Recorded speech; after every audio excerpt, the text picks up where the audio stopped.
C'est dommage que beaucoup de personnes soient étonnées lorsque, dans leur relation, ils aboutissent à une séparation. Pourtant, il y a déjà des signaux qui montrent que cette relation connaîtra une séparation. Le premier couloir de considération, c'est d'abord la compatibilité. Qu'est-ce que la compatibilité?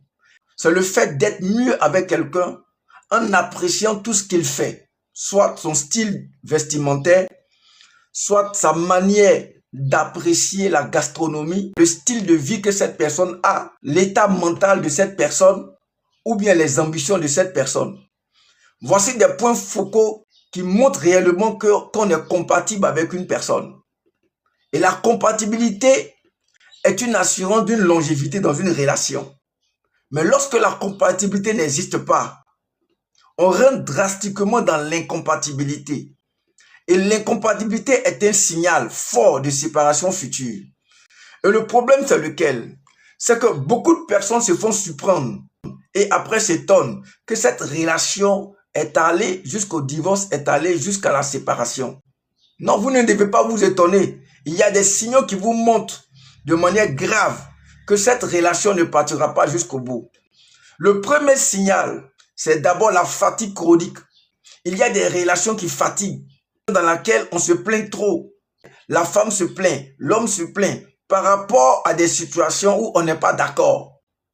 On n'est pas d'accord par rapport à la gestion financière, par rapport au style vestimentaire de l'autre.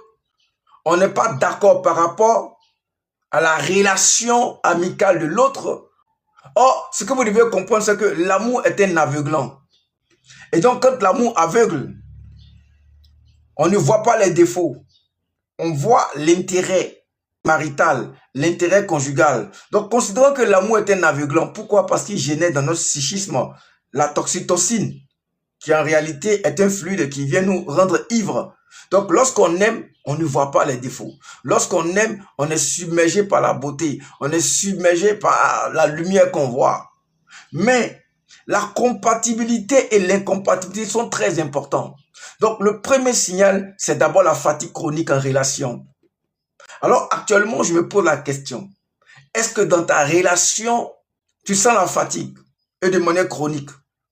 Est-ce que ce qui te fait plaindre, t'amène à avoir la nausée dans cette relation est répétitif?